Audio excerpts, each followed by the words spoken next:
Welcome to the Creepy Kingdom. We are all about the creepy side. Theme parks, films, haunts, and everything in between. We create original films, live streams, vlogs, podcasts, and more. Hit that subscribe button to make sure that you always keep it creepy.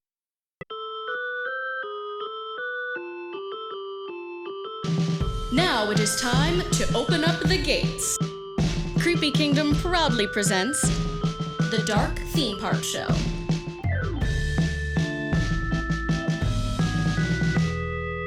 Ahoy there, it's me, James H. Carter II, and welcome to the Dark Theme Park Show, Creepy Kingdoms podcast, all about the creepy and spooky stuff in the theme parks. And I am joined for this episode of the show by Mr. Josh Taylor. Hey, it's me. That's me. Hey, Josh, how the heck are you? Well, I am doing excellent. I've been hanging out with you quite often, it seems, because we're gearing up for the Halloween season. Our first big event of the season so far, besides Midsummer Scream, which comes, way earlier than everything else, but Not Scary Farm's big announcement night, where they gave us like 3 hours to run around the park, and we ran around like madmen. Not like the show Mad Men, but and subjugating women. Is that what happens on Mad Men? Yeah, there was not a lot of like marketing talk or subjugating women. No cigars or whiskey were being consumed. Jeez. Just two dudes trying to capture as much cool stuff as possible. And there's a ton of information that came out of this, so lots to get through. For sure, yes. Well, before we get to that, we need to do a little bit of housekeeping. It's pretty important. Bring everyone up to speed. If you are a returning listener / watcher of the Dark Theme Park Show, if it's your first time, you're like, you don't even know the difference. But if you're coming back, we have some news. About what we're doing here. So we are officially back after almost a year hiatus. Our last episode was released in October of 2022. And that was not only just the last episode of the Dark Theme Park Show, last podcast to be released on our podcast feed. So very excited to come back and be producing new shows. And that's the next thing to say is that this isn't a one-off episode. Is that the Dark Theme Show, the Dark Theme Park Show will be back regularly and bringing you the usual theme park talk that we do. So sometimes some of the episodes had video in the past. It always had audio, but now we're committed to doing both video versions and audio versions of our podcast. So wherever you listen to podcasts, whether it be Spotify, Apple Music, anywhere, I don't know, there's so many places to listen to podcasts these days, Audible, you name it, we're going to be there just as usual. But if you want to watch the show on YouTube and see some visuals or have it on the background or whatever you want to do, we're all those places and we're going to bring it to you. Another exciting announcement is the Dark Theme Park Show will be getting its own feed. So for the however many years Creepy Kingdom's been going, we've had the Creepy Kingdom Podcast Network. It's been this one feed, and when we have new shows, it would all just kind of be on this one feed, which is, if that's the way you want to consume, you like everything that we do and you want it, that's cool.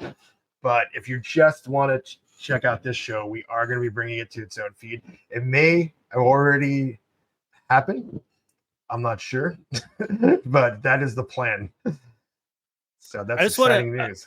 I just want to come in and reiterate that if you are interested in the video version of these podcasts, there is going to be, besides just James and myself, or maybe some other people as part of Creepy Kingdom showing their faces, you can see how cute we all are. Yes, adorable. There will be other video elements added in. So, like in this, for example, we were able to go and do some interviews on the spot at Not Scary Farm. We talked to some of the producers of shows and mazes and things like that. So you'll be able to see them and the interview in this video version of the podcast. You'll still be able to hear it, but I think sometimes the visuals add an extra element, and it's why I think podcasting's moved into video formats. Anyways, I'll step off my soapbox now. No, valid point. But I as a consumer of media, also there's certain podcasts that have both that I prefer just to listen to on audio because I do it when I'm in the car or whatever. So I just say the option is there, but the video is not just us talking. That's a valid point that you that just need to be right. They have choices, yes. Free world. Many choices. It's a free world, maybe. Yeah. It's a free creepy kingdom world. Sure. Unless you'd like to subscribe to patreon.com/creepykingdom for a few bucks a month. Yeah, and that's not free, but more choices, huh? And that's what we really want out of this life. Anywho. So another announcement with the Creepy Kingdom podcast and all this stuff is if you've been listening for a while, you would know that we had a podcast called Stay Haunted, which was one that we created in about 2018, I believe, to specifically cover haunts because we're just doing so much more haunt coverage that we were like, oh, we should just have a show just for that. I've decided to sunset that show and to incorporate all the haunt coverage that we would do in podcast form into the Dark Theme Park show, because even though we cover many haunts on our social media and our website through written form, or written reviews or articles, all that kind of stuff, we have decided to just discuss the theme park haunts on the Dark Theme Park show instead of having a podcast just for haunts. So that's why we're talking about Scary Farm on the Dark Theme Park show, and it really throws back to the original Creepy Kingdom podcast where we first started talking about things like Scary Farm and all that kind of stuff. So we're just kind of kicking it back old school. That's what we love. Yes. And other than that, we do have a few other new podcasts in the works. So if you have that main feed with all the stuff, you're gonna hear new things coming soon. Nothing to announce yet. I don't like to count the chickens or whatever. But I will say that if you were a fan of the original Creepy Kingdom podcast coverage of Disney films and the creepiness of them, you're definitely gonna love what we have coming up pretty soon. Ooh, what a tease. Yeah, I think that's a good tease, right? Yeah. All right, so let us talk about this event. All right, let's do it. All right, so this event was called Nightmares Revealed, and it was a ticketed event that fans of Knott Scary Farm could buy to attend this 3-hour preview where they gave announcements and a little taste of things to come. This is Knott Scary Farm's 50th year, and by all intents and purposes, the haunts as we know it originated right at Knott Scary Farm. So this, like, some people say, oh, it's the granddaddy or the grandfather of this stuff, and there's no weight behind it, but for sure there's weight behind this because they literally invented haunts, which is crazy. And it's crazy that this is the 50th year, so 50 years ago, right?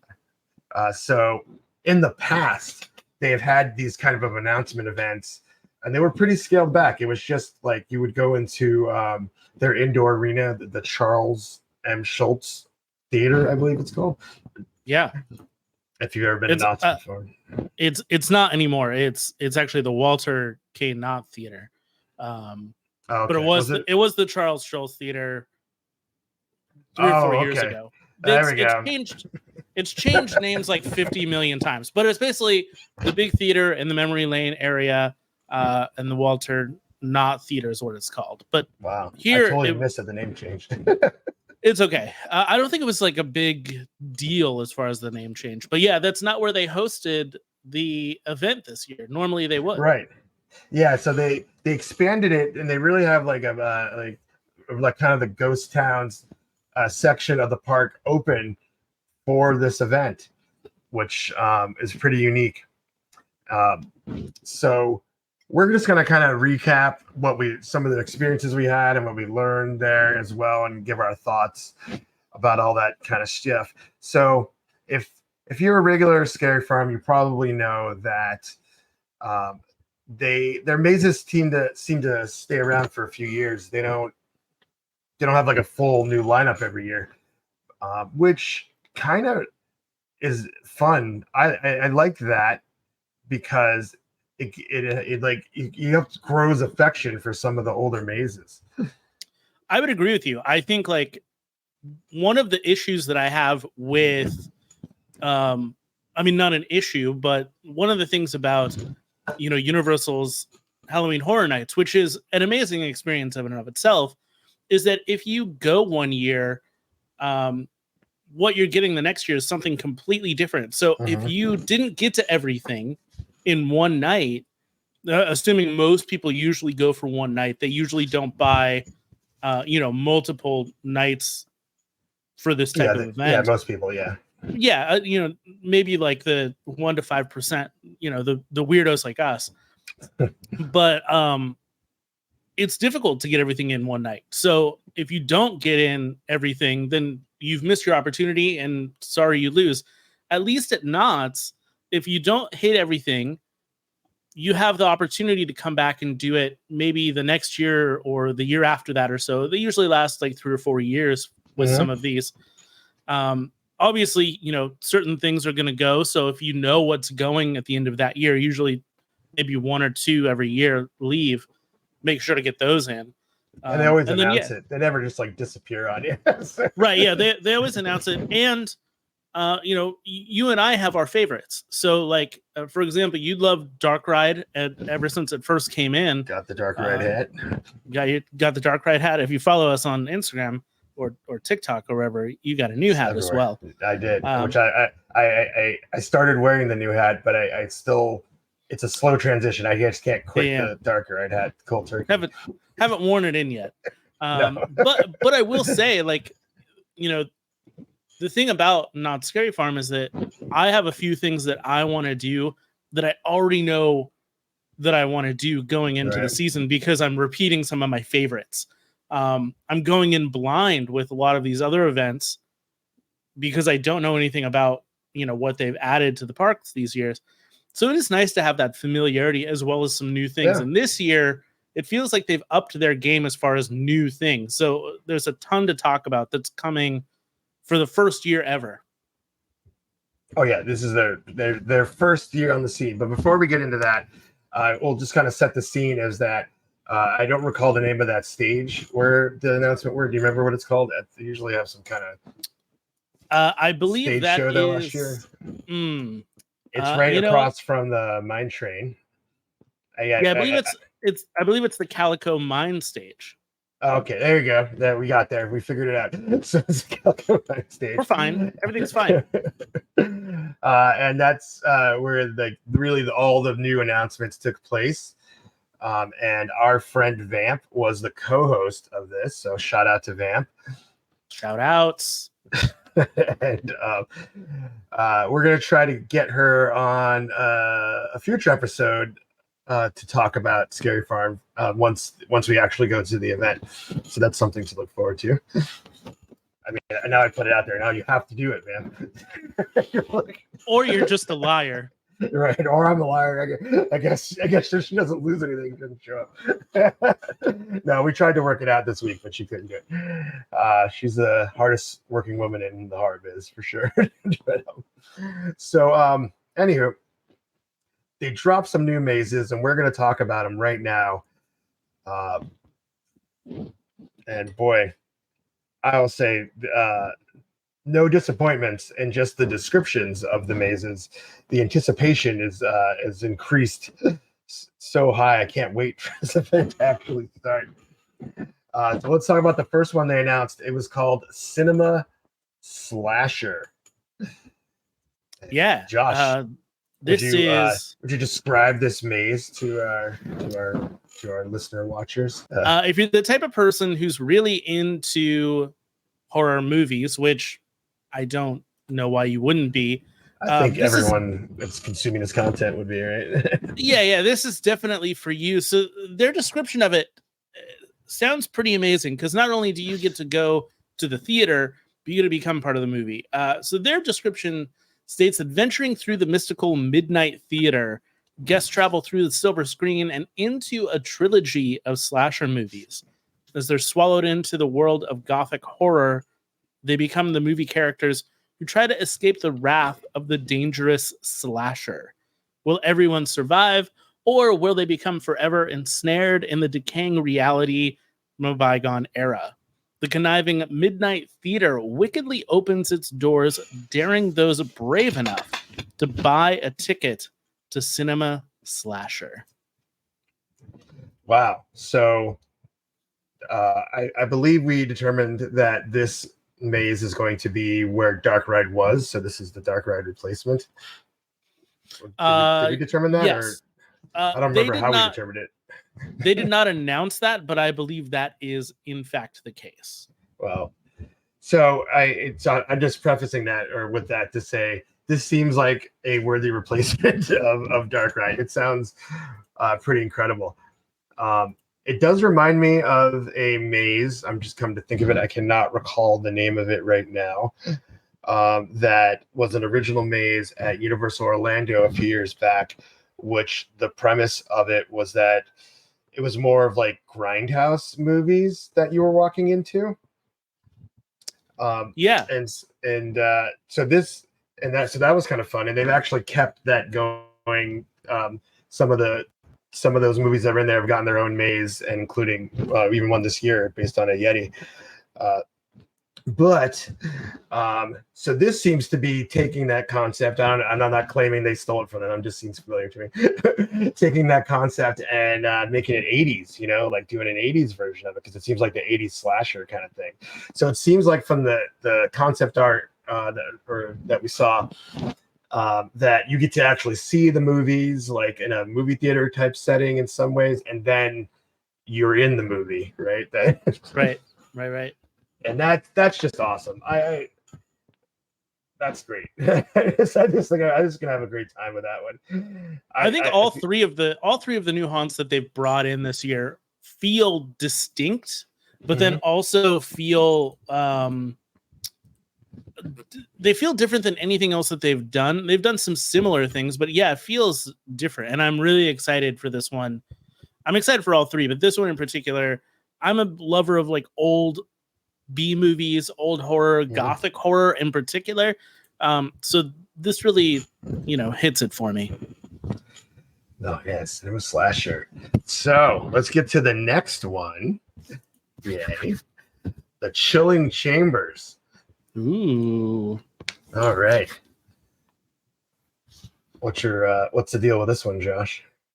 Well, let me tell you. I am very excited for Knott to celebrate their history. One of the things that they made a huge deal about with this year was that they wanted to make sure that they celebrated the history of the park.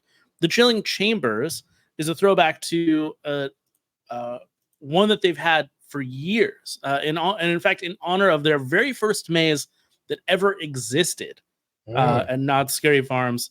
The 10 Chilling Chambers is what it was. It's a ghastly attraction that gives a nostalgic nod to Scary Farms' past while terrorizing the audiences of today. Guided by the keeper, the sinister caretaker of the conservatory. That's a really difficult thing to say. Alliteration. The sinister caretaker of the conservatory of horrors. Guests are thrust beyond the threshold of an ominous towering cathedral that leads to terrifying classic maze themes from Knott's Scary Farms past. Scream from countless fears of seasons gone by as 50 years of terror are unleashed in the Chilling Chambers. This is exciting for anybody who's gone to Knott's for years and years and years. As somebody who is even pretty new to it, I mean, I think my first time going was 2017. Okay. I'm still very excited about this because I didn't get to experience those things. Right.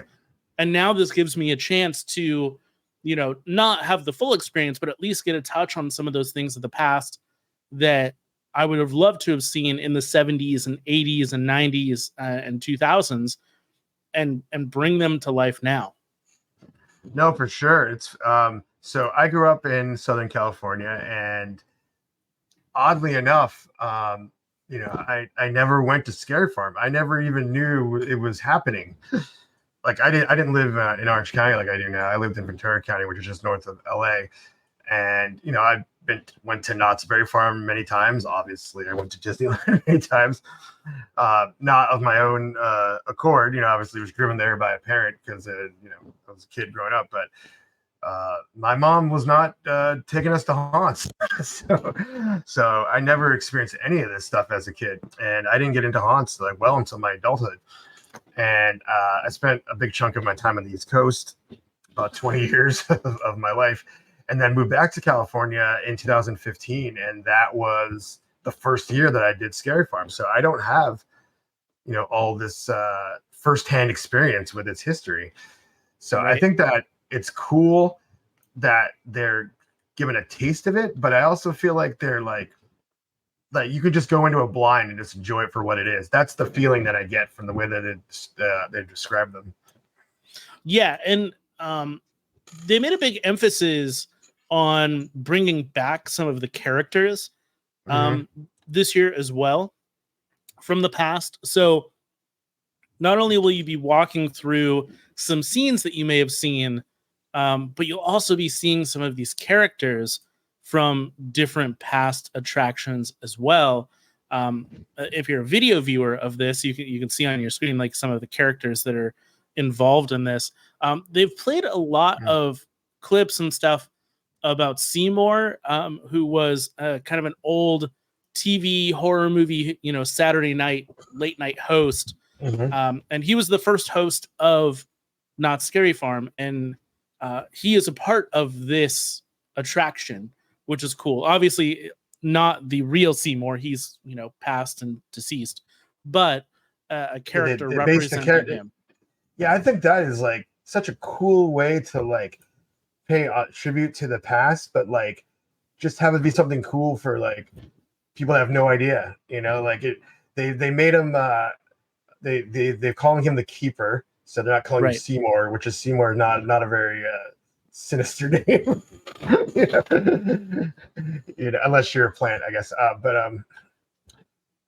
But they made him look a little more macabre than Seymour did. But so it works on both levels. Quite a genius idea, I think. Yeah, and I believe the Keeper is the groundskeeper of the cemetery in Calico, the ghost town at Knott. So it plays into a larger story that also probably would connect to Origins, which has been a maze that has been around for quite a few years now. It's become a fan favorite. So a lot of kind of bleeding into each other from all these mazes and scare zones and stuff like that. And that's one of the things that I absolutely love about Knott's and Scary Farm is that they are telling a story throughout the whole park. It's not just here's a story in one maze and then it's over. It seems like everything kind of bleeds together if you want to find that story. Yeah, I mean, you could even take it a step further and just think of the ghost town adjacent stories transcends even to non-Scary Farm time when they have the ghost town alive. Which is, if you're unfamiliar with that, it's something they do in the summer, which I basically call cowboy LARPing. It's PG Westworld. It's PG Westworld. Okay. Yeah. So that's kind of and even that whole area of the park predates the park. That was the first thing that was built before it was a theme park. So there's so much actual history. And it was free. Wow. There's actual history mixed in with this lore that they're building. And it really, you can keep going down the rabbit hole if you wanted to with it. Or you could take it at face value. And that's the sign of something that's great, that works on both those levels. You don't need to know it, but if you want to search for it, it's there. And it makes it a lot more fun. Right. So good stuff. All right, well, let's move on to the last announcement of new maze, which is Room 13. Ooh. So what's Yeah, happening in Room 13? Well, I've got the graphic up on screen here for those watching in the video format. But violent murders at the Blind Tiger, which the Blind Tiger is a Prohibition era style speakeasy that's a part of Memory Lane. And this whole, again, this bleeds out into the street stuff. The scare zone that's going on. It's the Goring 20s scare zone. It's the Goring 20s. So you're taken back to a time of Prohibition.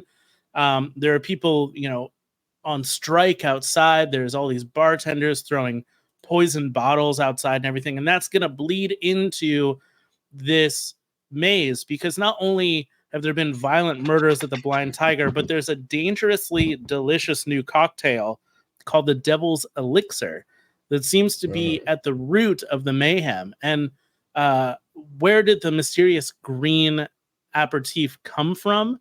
The answers will lie at the heart of this extravagant Argive hotel that you get to wander through, where many have checked in to room 13, but none have checked out. Dun, dun, dun.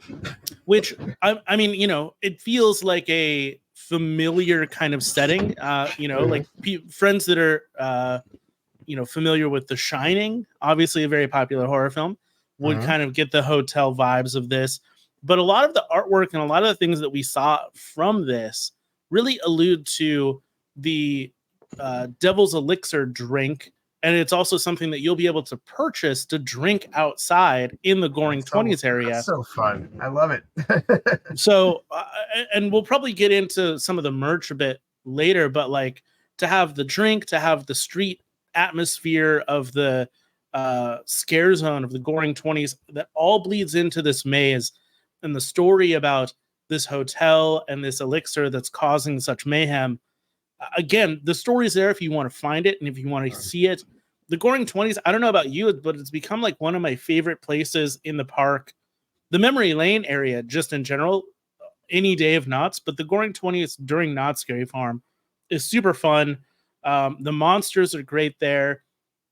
There's a band that plays swing music periodically throughout the night. It becomes this big kind of fun party. And I really love that about it. And I'm so excited to delve into this maze and see all the beautiful architecture, this kind of 1920s Art Deco style architecture that they've put on display. Yeah. So I believe last year was the first year of this scare zone. I'm pretty positive on that. And it was really one of my favorite places to hang out for all the reasons you were saying. And not only was it just a fun party vibe, I found, the characters are pretty interactive all around. But some, all the scare zones, but in this one in particular, they're like, you just get them like full on like conversations with them. I feel like either the other scare zones, they are monsters, so they're not talking English, or they're just keeping it brief because they're creepy, people or whatever.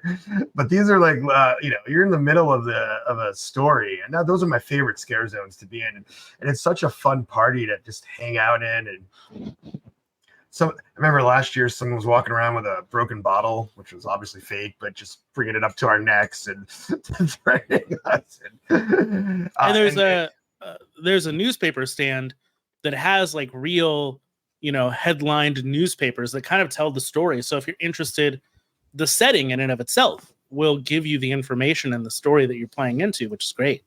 Yeah, so much to explore. And this is kind of unprecedented. Maybe as far as I know, but to have like a scare zone debut first and then build a maze to continue the story, that's such a cool I love it. I mean, that they might have planned to do this all at once and it just didn't come to be. I don't know, but I love this whole immersive story, and I can't wait to dive into it. Or expand upon it, excuse me, with this maze. So at this event, we had the chance to speak with Scary Farm producer, Christo, and we asked him all about Room 13. So why don't we cut to that clip? So Room 13, incredibly excited for that. We've had this with excessive goring 20s. We said this is going to be so fun, and we saw everything take off with the Devil's Elixir, and finally, for the first time, you get to see behind the curtain of the Blind Tiger. Everybody wants to see it. So the Devil's Elixir, you get to see where it's made. You get to go through this beautiful hotel, the Argive Hotel, set in the 1920s, Art Deco, absolutely beautiful. But you've always been told, don't go to Room 13. There's something, censored about Room 13. And of course, what are you going to do? You're going to go to Room 13, and then you kind of get to see where the Devil's Elixirs come from. Oh boy, very excited. You showed some concept art during the presentation. It looks so detailed and immersive. Is that something that we can expect to see in real life? Absolutely. So as you walk in, you see the first two scenes, you see some of the gruesomeness. If you watched the announcement video that we had about 2 years ago, you saw inside the Blind Tiger. You saw, the fights that happened in there, all the bloodiness. So after you go through that, all of a sudden you're in this beautiful hotel, the 1920s, Art Deco, absolutely beautiful. When I stepped in, I said, oh, we really made this come to life. So what you saw in the concept art, we really wanted to go after that. And our wonderful scenic designer, Tyler, him and the wonderful teams that we have here, our production teams, really brought that to life. That's great. Another thing that I like about it is I like the idea of a scare zone, in a maze kind of continuing to the story. And usually it's the other way around, that the maze comes first and then the scare zone continues the story. Can you talk about the decision to expand the goring 20s? Yeah, so fun fact was actually this is a maze that we've thought about for a very long time, and that this is something that, the teams have wanted to do, and we just wanted to wait for the right time. And then the Goring 20s, we said, hey, let's go ahead and roll out the Goring 20s, bring that to life, and we saw the success of that, and we said, hey, yeah, let's go ahead and just move forward and just bring this wonderful maze to life. And the interesting thing, we said, when are we going to do it? When are we going to do it? Because Goring 20s came out, I believe it was 2 years ago, and we said, hey, what better time than the 50th anniversary? So we've been thinking about it for a very long time. We said, hey, we're going to do the scare zone, and then now we're doing the maze. So it's a little bit of both that we've been thinking about for a very long time. It's just finding the right time to do it, and what better time than the 50th anniversary. All right, so we've heard from Chris, but there's also, beyond the mazes, there's a new stage show that's coming into the Walter K. Knott Theater, the old Charles Schulz Theater, James. It's always the Charles Schulz Theater to me. Well, this new show is kind of like the Shilling Chambers in that it is called Music, Monsters, and Mayhem, and it's a provocative musical journey celebrating 50 years of terror and frights at Knott's Scary Farm. So it'll bring back all kinds of things, not just maze stuff, but some of the hosts, some of the atmosphere, things like that, all scored to music. It'll be featuring a rockin' score, wild laughs, and a cast of singing and dancing monstrosities bound to get your heart racing with screams of delight. Wow, that's quite a promise that you personally are making to the audience.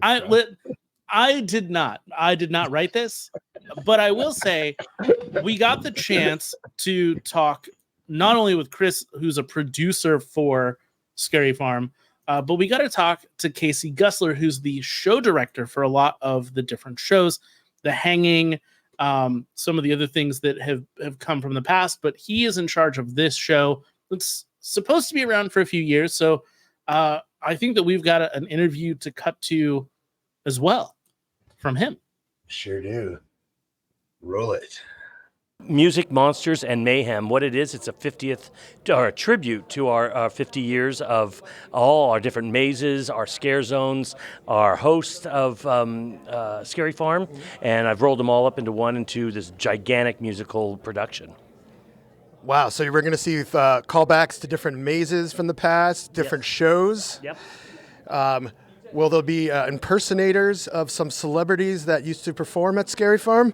Absolutely. So we're looking at paying homage to a lot of our old hosts that we had.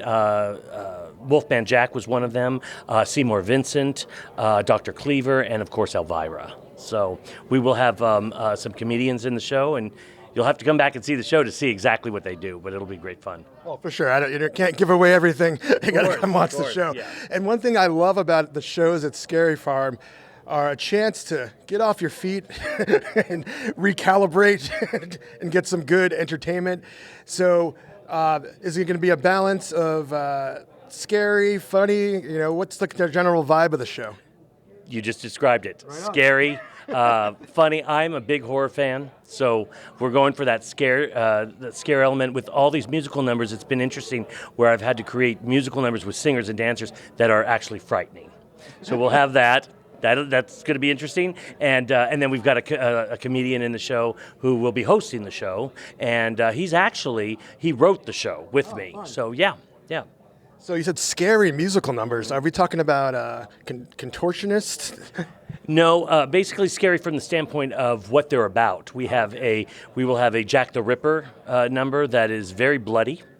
We go down into the bayous of New Orleans to pay tribute to our voodoo maze, and we're going into the doll factory. Which were you ever in the maze doll factory? Yes. So you've seen what's in there. Yeah. So what I've done is I've musicalized these mazes, and we'll see where we go from there.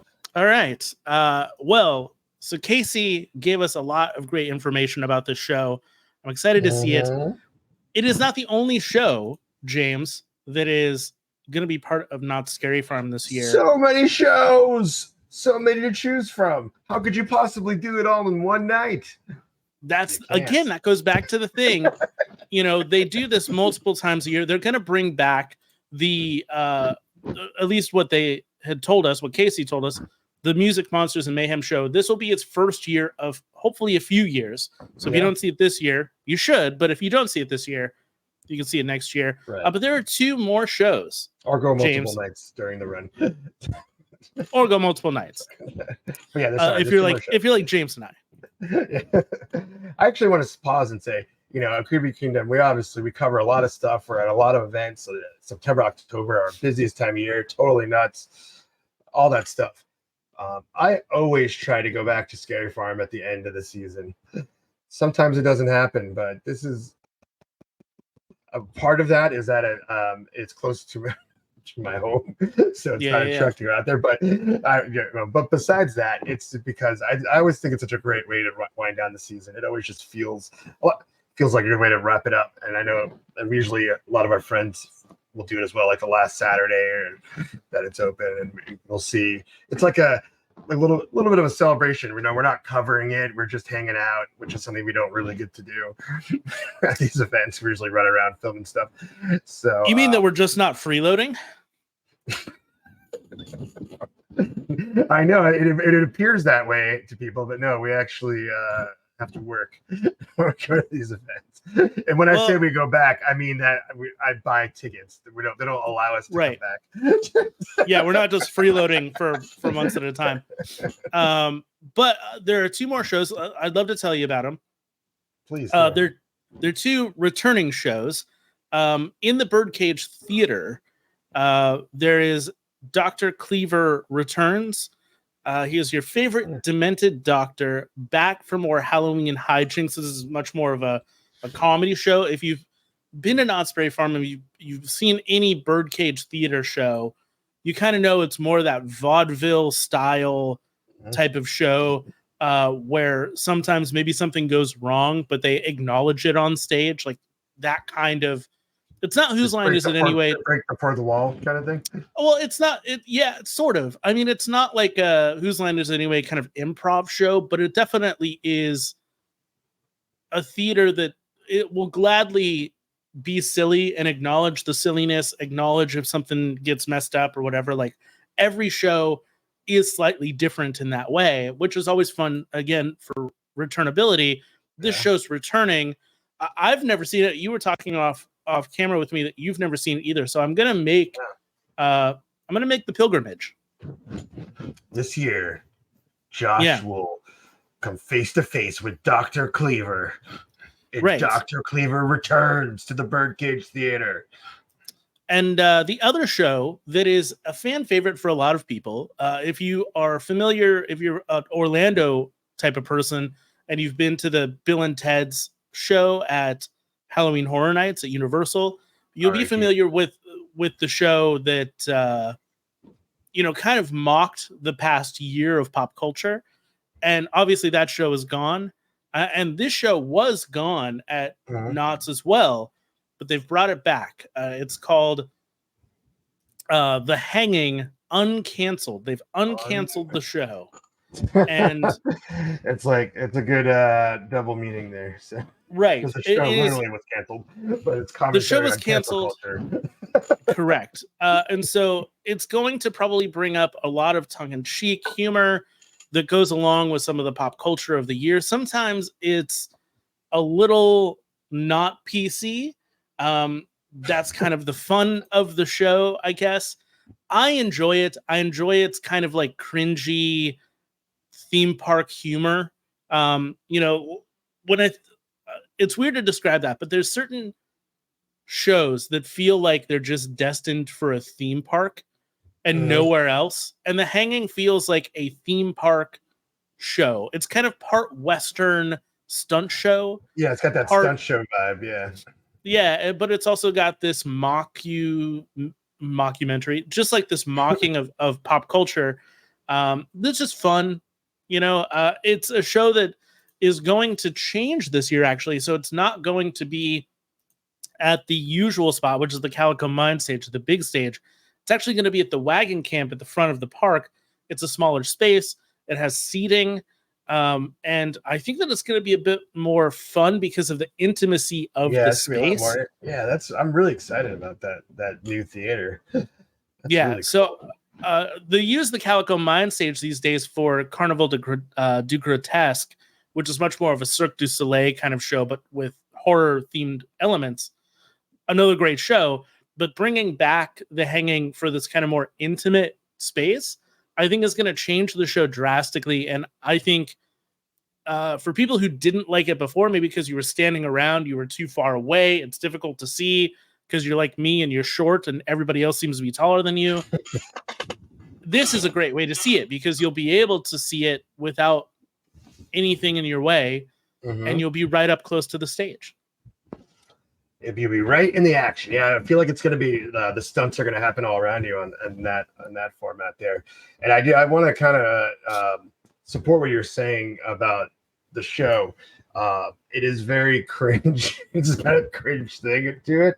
But I'm just like a fan of satire in general. So I love, and then when you satire very specific things that like us theme park and haunt nerds are into, which they kind of incorporate that into the pop culture commentary. I just eat it up. I always enjoyed it. Something, what's inappropriate is subjective, obviously. What's mean-spirited can even be subjective. And some things could really cross the line. And I know in the past, there was a Bill and Ted show at Universal Hollywood that something had happened and they made some statement and it made the news and I don't know, whatever it was. And that show actually did get canceled for being too offensive. I don't remember what the deal with that was. But also for years at Universal Orlando, Bill and Ted's ran for a while. And they recently shut that down. I don't remember why they did it, but so it's kind of sad to see that kind of element go because then The Hanging went also. So I'm just glad that it's back, to be honest. I don't know if it's not for everybody, that's for sure.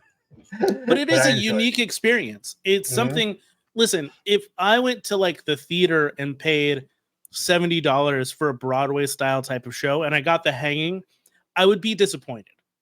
But for a theme park show that comes with the price of admission, this style of show, again, that kind of cringy theme park humor, it just works for me. It is the right setting. It's the right tone.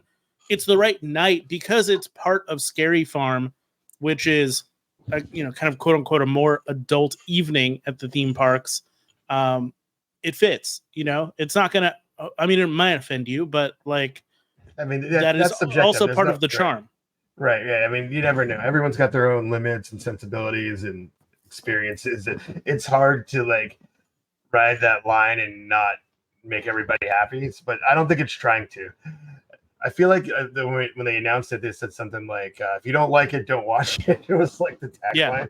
Yeah. To be honest, and it's a good tagline because it's kind of truthful. Like, if you feel like them coming in and making fun of a celebrity that's down on their luck or something, go away.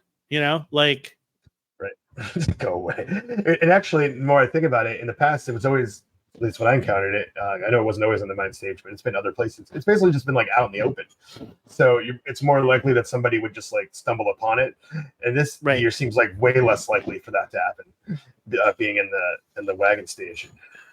Yeah, I actually think they closed the gates of the wagon stage. So yeah, probably, yeah. You won't be able to get into the show once it's Isn't that where Crazy Kirk and the Hillbillies usually performs there, correct? Right, yeah, and I feel like they don't close the gates then, do they? Or do they? They do not, but they used to also do the Western Stunt Show there, and that I believe they did close the gates when that show began for kind of safety reasons.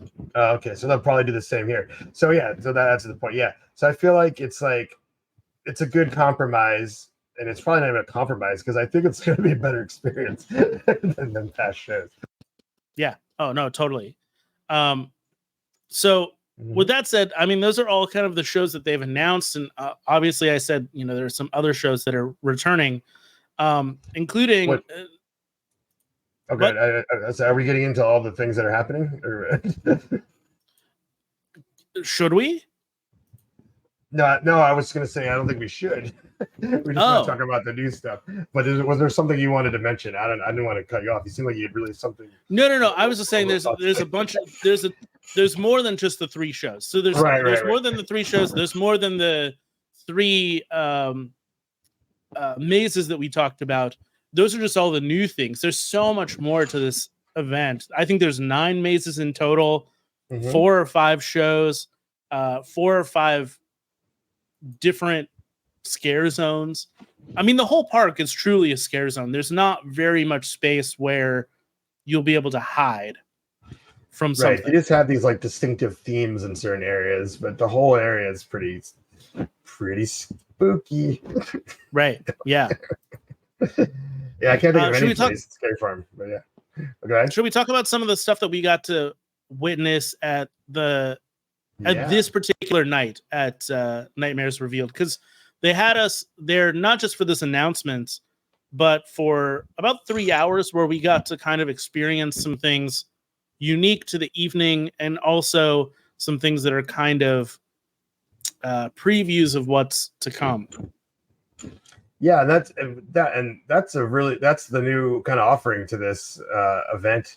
Usually it's just announcements. So I think it's cool to give a little extra here to the fans.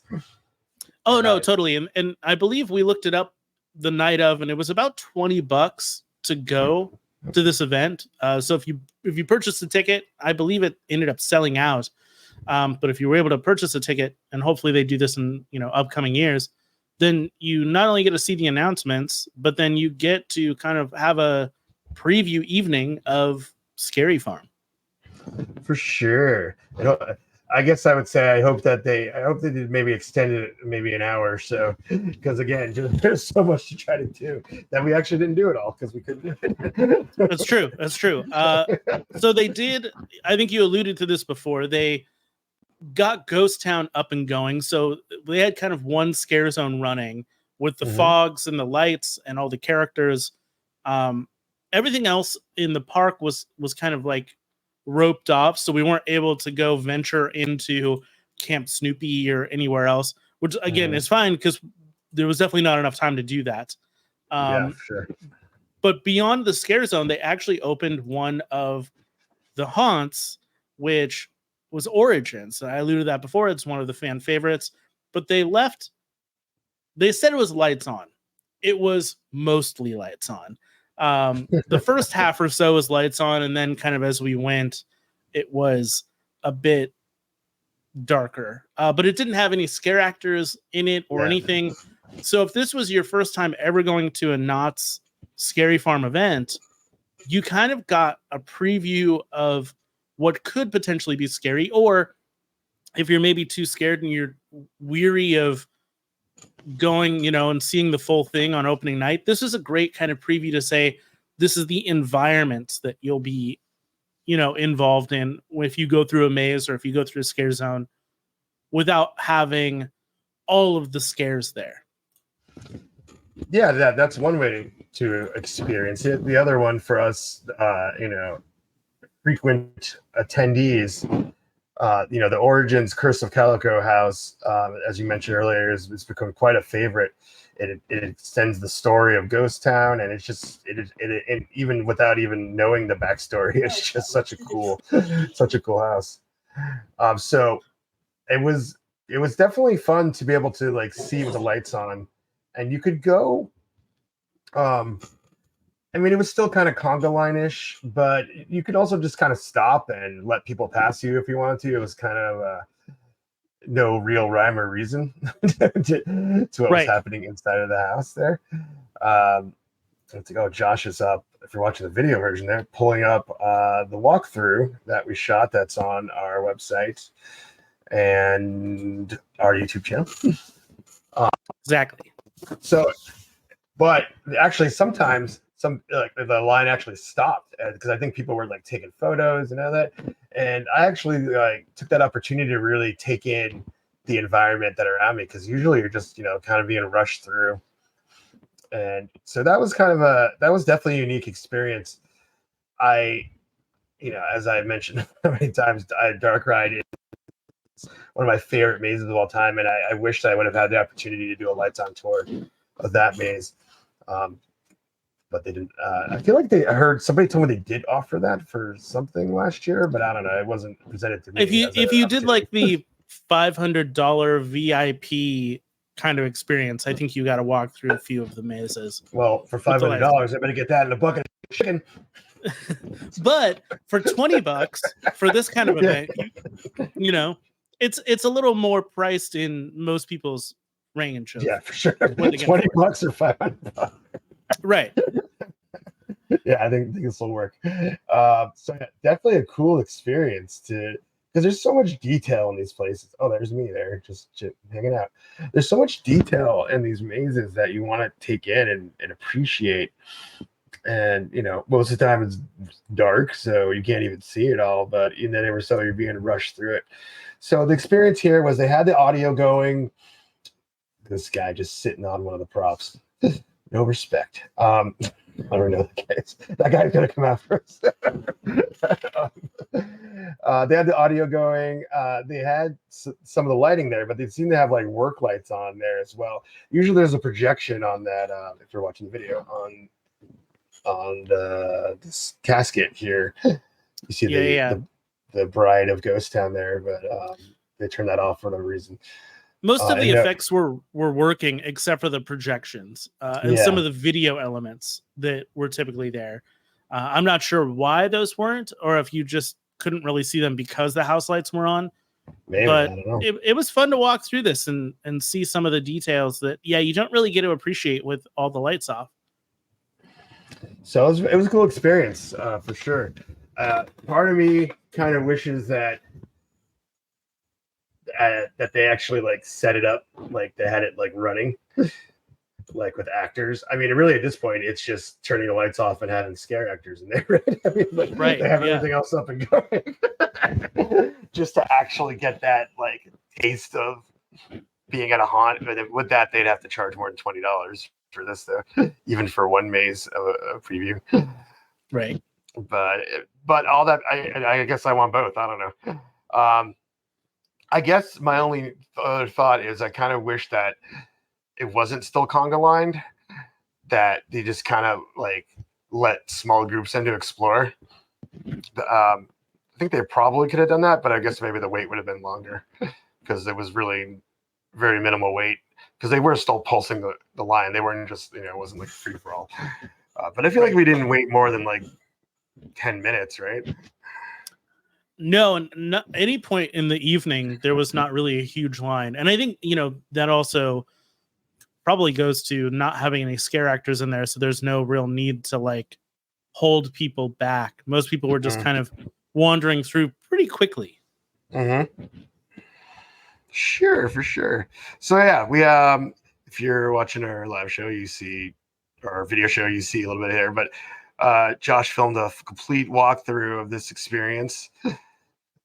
So you can check that out if you want to see it. If you've experienced this before, if you have not experienced it before, I'd recommend not watching this and just experience it for what it is, because it's so cool. It has yeah, I don't even want to ruin it if you haven't been there, because there's some really cool contraptions that the scare actors use that were clearly not being used in this one because they weren't there. Right. Right. I had a lot of fun going through this. We ended up going through it like a couple of times just to get some of the footage that we're using for this video broadcast and for the walkthrough. But that wasn't the only thing that was open that night. And I feel like there were a lot of fun things to see and do that, again, we didn't really get to completely. Mm-hmm. But we did get to see a bit of a demo for makeup that they were kind of showing how they do the makeup for some of the monsters. Right across from that was also an area where they were showing off some of the wardrobes that they would use. So you kind of got this whole, 1-2 punch with the makeup and the wardrobe demos, kind of showing like how they create their monsters. Yeah, so it's cool to have like a little glimpse of behind the scenes at what, I mean, I guess that whole situation's behind the scenes, right? Because you get to go in the maze with the lights on. So it was just like a little peek behind the curtain, which was an interesting direction to go for, a preview event. Right. But it's probably the only place to do it, right? Because you don't want to do that like during the event. Oh, no, absolutely. And like, I mean, you could do the $500 VIP tour, but, the other big thing, and we already kind of talked about it, is that they wanted to bring back a lot of historical stuff. So Sinister Seymour from the original, first few years of the Halloween Haunt, before they even called it Knott's Scary Farm, they wanted to bring back that character. He's going to be in the Chilling Chambers, but he's also a meet and greet kind of scare actor that you can see in Ghost Town for this particular evening. And I don't know if he's going to always be there, but he was in the cemetery, meeting and greeting with people, talking to people. I'm going to assume that this character and maybe the train conductor might become the two most popular characters to take photos with. He was a lot of fun and enjoyable. He's very talkative. The guy that plays him does a really great job. And he sounds just cool. Like the original Seymour. He does, yeah. And this bleeds into one of the last things that we're going to talk about, where at the store, the Legacy store, there is actually a statue of Sinister Seymour there. There's a little display kind of giving some history.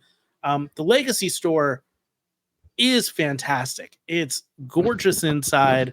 It's well laid out. There's not only the history of Seymour, there's also a history of Elvira there.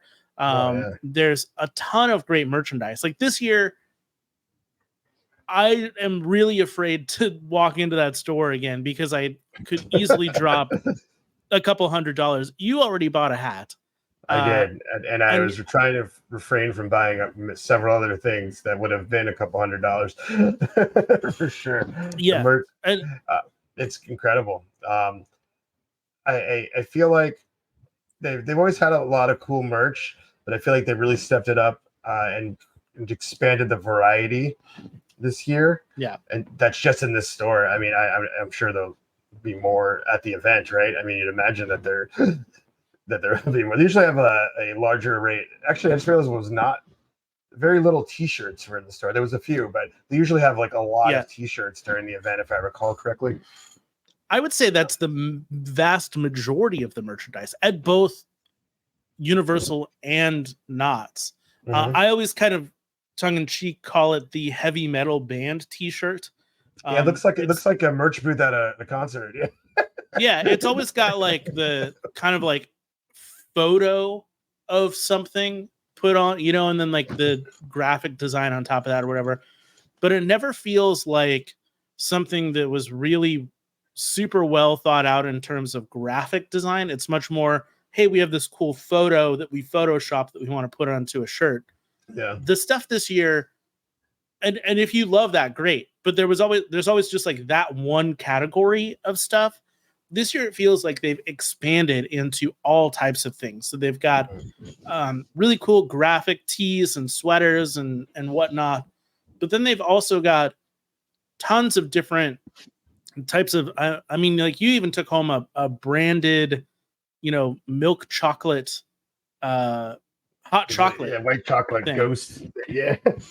Yeah. So they've got like some, Andy, but yeah. they've got some like food merch kind of stuff, obviously hats. And then one of the big things that they wanted to bring out this year is an interactive element. So if you've been to Universal, at both coasts, you've probably seen the wands that you can buy at the Wizarding World that interact with elements in the park. At Super Nintendo World, they have kind of the same thing with the wristbands. Now Knott's has their own thing for Scary Farm in particular, which is these lanterns that interact with certain things, and including things in the Legacy store. So you can try it out for yourself. And I really like this. We were talking in the store.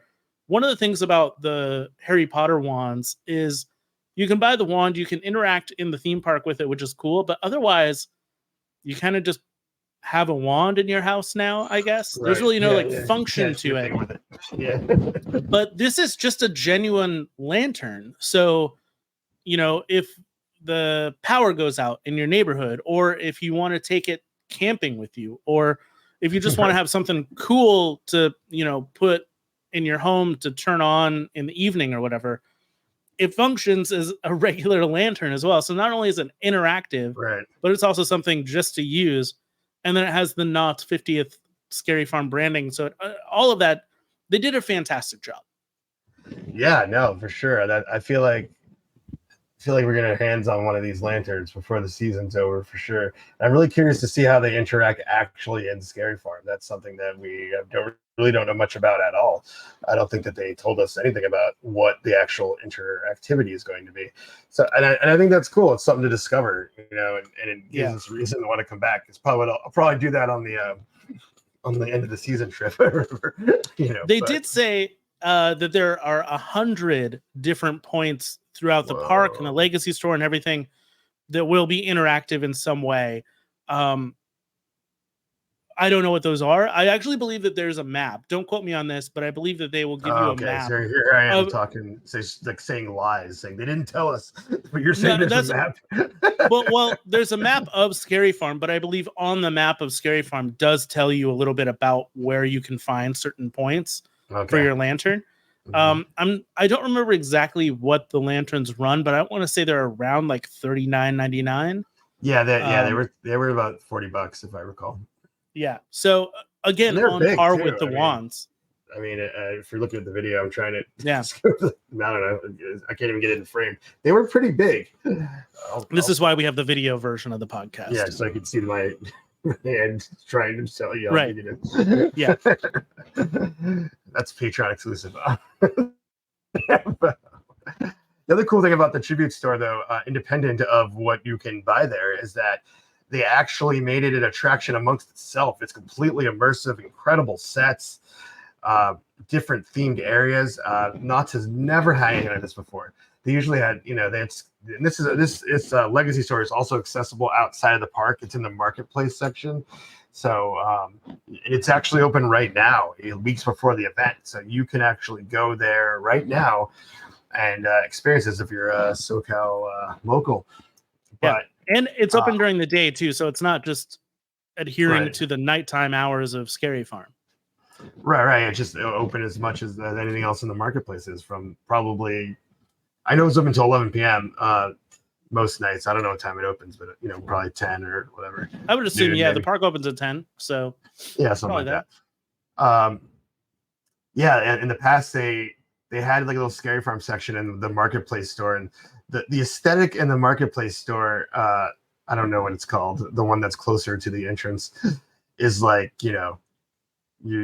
great grandma's attic, I don't know, or living room that she hasn't updated in 50 years. Like it was kind of a weird contrast to have that stuff in there, and it certainly was not themed in any possible way.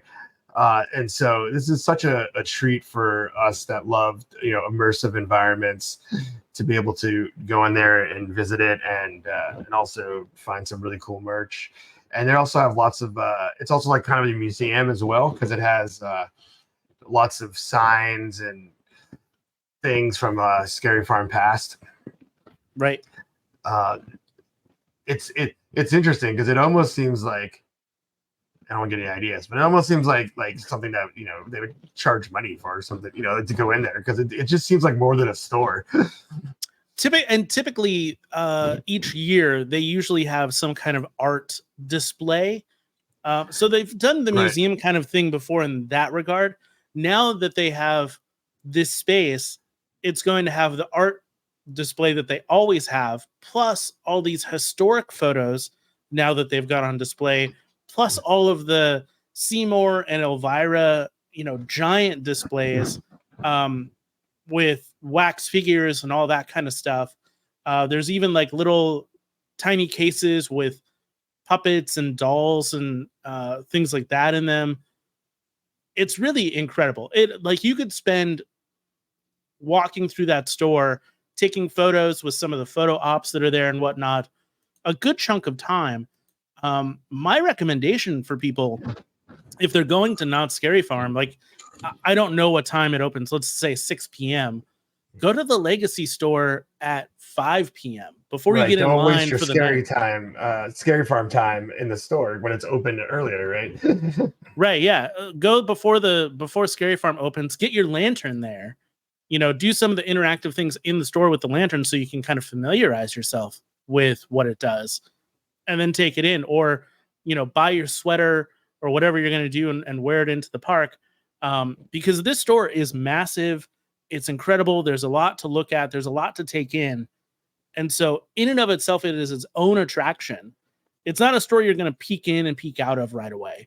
So definitely go before Scary Farm. Make sure to get there a bit early.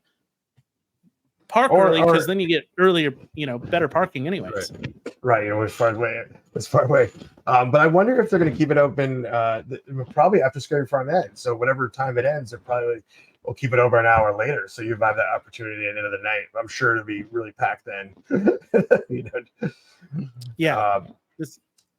But also, just one of the things you're saying about the art display, I forget what it's called. Usually they have artists do original art, and then they have a gallery of it. But they are still going to have that separate from this. Yeah. So they're not putting that in there, just for clarification. I don't know if that's what you're referring to when you said they have a place where they put up art. Oh, no, I'm saying just they have a lot of art within this space, but they will have the art gallery that they typically have. Usually that's back in the Berry Tales Goring 20s area now. Yeah. So I assume that's where we'll be again.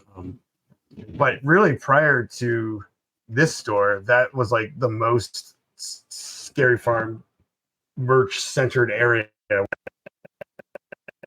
Fairy Tale store, which was weird. Which again was because half of it would be Scary Farm. Yeah, it would be all bright and fluffy. And again, that was kind of a store that you could easily walk in and walk out of. It's kind of nice to have a place that's much more designated, and is a place that you want to go and spend some time. Yeah, like I said, you can come anytime. You don't have to go during Scary Farm. So you know, like I said, your precious Scary Time at Scary Farm hours. You don't even need to go there. Take it up. But yeah, other than that, there's just two things that we missed. Well, three really, but two exclusive offerings at this event. They did have Scary Farm trivia, which I don't know how good I would have been at that, because we haven't been around since the olden days. You think you would have been all right at Scary Farm trivia if we went to that? Maybe. I mean, I'm a trivia lover, and so if anything, even if I didn't know all the answers, I would have loved to known a little bit more information. Which goes, I guess, with the other thing that we missed, right? The historical presentation. Yes, the idea. Oh, we should have went to that first and then went to trivia. We could have won. We could have won. Man, we didn't think this through. Instead, we were just wandering through the same maze that we've been through before with the lights on. All right. Well, I mean, I guess that shows you what we're into. I did enjoy some cookies. Yeah. That's one thing. We did get to try some of the food offerings they're going to have there. Didn't really want to get too into that in this one. Mostly because I don't think people come to us to describe food. No, I will say though that one of the big things that they're going to have this year, besides the Devil's Elixir, is they're going to be having more kind of blood bag type of drinks, multiple types. So there's going to be, it's funny because it's blood types, but there's going to be more of like a green apple type of drink, green poison apple drink. But they're going to be like in these little bags. So like if you've seen kind of, it's become a trend now at some of the theme parks. You get like these little Capri Sun type of packages instead of a plastic cup. Right. I don't know why they think adult Capri Suns are so cool. And so yeah, you get I don't know, they're flying off the shelf. You see people drinking them all night. Oh yeah, and so that was kind of one of the big selling points of like, hey, we're gonna have these drinks in these little blood bags, and then the Devil's Elixir. So there's going to be a lot to drink, a lot to eat. I'm sure somewhere we'll have that information, but yeah, there's a lot of stuff.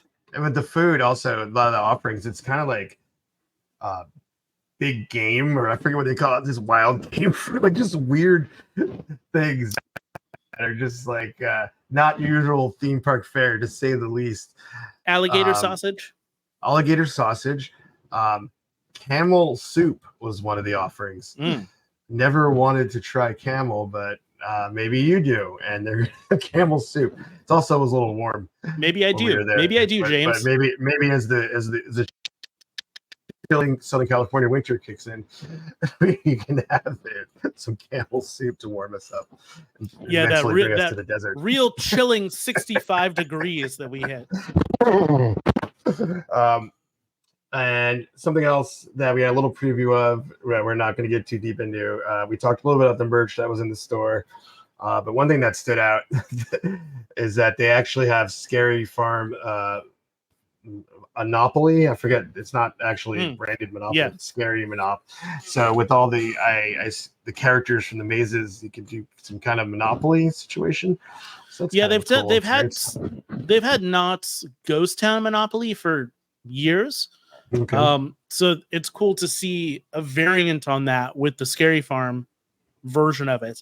So you can have both now. You can have the daytime and nighttime version of Monopoly. All right. So all that being said, I think we covered everything that happened to us. Oh, they did have a few rides open. I think they had Ghost Rider. But I'm like, when would you even have had time to go through rides? I mean, didn't have time for it, but maybe some. I will say, if want to do it, if you go and you've never been to Knott's before ever, usually, not all the time, but a majority of the attractions are open during Scary Farm. Yeah. And so it is a good chance to check out some of the attractions that might have a long line. Usually, like Ghost Rider has like an hour to 2 hour long line because it's right at the front of the park. During Scary Farm, it usually only has like a 10-minute long wait. So if you are sampling Knott's as a theme park as a whole, Scary Farm is a great way to maybe get in a few of those attractions too. Yeah, I think that's probably true of all the theme park cons. That's a good time to get some low wait times and try some stuff out. You're going to Oogie Boogie Bash. Last year, I went to Oogie Boogie Bash, and I went on Guardians of the Galaxy Mission Breakout, which usually has like an hour-long line. Mm-hmm. I walked right onto it. Walked completely through the queue, right into the elevator, sat down, That's And, wild. It's probably because so, there's yeah. like so many kids at it, not too many. Actually, that's not true at all. But And I nobody's think that doing it. yeah. Nobody's doing the rides. Is your point? Right. So it's a good chance to sample those if you're, usually you don't get to Knott's Berry Farm. Go for Knott's Scary Farm and get a few of those rides in. Ghost Rider is a great one. So Right on. So for a full, complete list of everything that's going to be at Scary Farm, you can go to creepykingdom.com. We'll put the link to that article in the show notes or the description of the video if you just want a full rundown. And we'll give a more complete review of all of these things after we experience them after opening night, which is September 21st. So just a few weeks away. Scary Farm will be open and we get to experience all this stuff. And hopefully you will as well if you come on out and check it out. Right. Tickets are available now. I believe they start at $60. I think that Really? they have What a whole steal, season. Really? They start at $60? I feel like everything's like $60. $100 over $100 these days. Wow, what a bargain. $60. It's actually $150 for the season pass. So if you wanted to go every night for $150, That's a great deal. you could. Yeah. Because I feel like the price of it for a one day ticket goes higher as it goes in the season. So $159, whatever, that's a great deal. Yeah. I don't have that kind of time covering Halloween stuff for you guys, but that's a great deal. I mean, to make it worth it, you need to have a parking pass too, right? I mean, I don't know if that's included or if it's an add-on or whatever. That is, it is not included, and I believe parking is usually like $25 or $30. But if you have a season pass, then your parking's free as well. But which, as far as season passes go, Knott's is very, very affordable compared to some other local theme parks. And if you want to do the VIP tour, it's $550. I mean, you get a buffet dinner and a T-shirt. So there's that. Hey, there's that. But all right, cool. So there's that. The last thing to mention here is that we're going to release the full interviews that we did there with Casey and Chris from the Scary Farm team.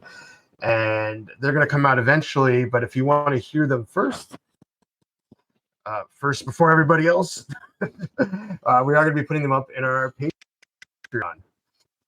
It's patreon.com/Creepy Kingdom. And we're gonna be putting a lot of our bonus content from this season directly in there. So if you're enjoying this content and you want a little bit more and you want to support what we do here, that's the place to do it. Just become a patron at our Patreon.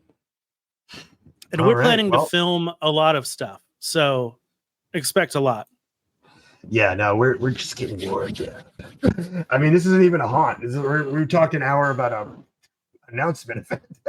That's true. So much stuff coming up. So speaking of which, coming up on the Dark Theme Park show, some of the things that we're future episodes we're going to be talking about covering. Of course, the best time of year at the best place on earth. We're going to be talking about all the new experiences and returning experiences to Halloween time at Disneyland.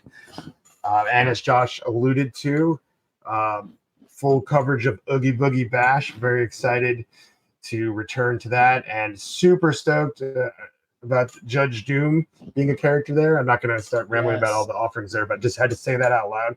Super excited. And then, of course, we have Halloween Horror Nights in Hollywood and Orlando. So these are some future episodes of the Dark Theme Park show you can look forward to. Obviously, as I said, we are going to still talk about non-haunt related things on this show, but probably not anytime soon because we have so much to get to. So, for the next few months, it'll be this. So strap in. See.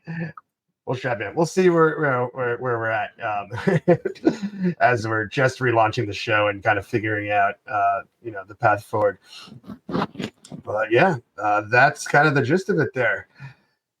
So I think it's time for us to get on out of here.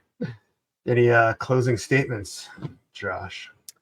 I'm very excited about this season. and some of the things that we're doing for Creepy Kingdom. But in particular, I'm very excited about Not Scary Farm. It's one of my favorite things every year. They usually blow it out of the theme park. And so, I'm excited. I'm really excited. And I'm excited to come back and talk about the full experience of Not Scary Farm this year. Yeah, wow. I'm already imagining that we're going to have to try to really wheel it in, because I feel like that could be such a long episode. Oh, yeah. We'll try and get to an hour. We'll try and make it an hour. Well, yeah, we'll see. We're already over an hour here. But anywho. All right, with that, let's close the gates. Thank you for watching, and thank you to our sponsors and Patreon producers for making this video possible. Hit the subscribe button so the creepy fun never has to end. This is Hannah reminding you to keep it creepy.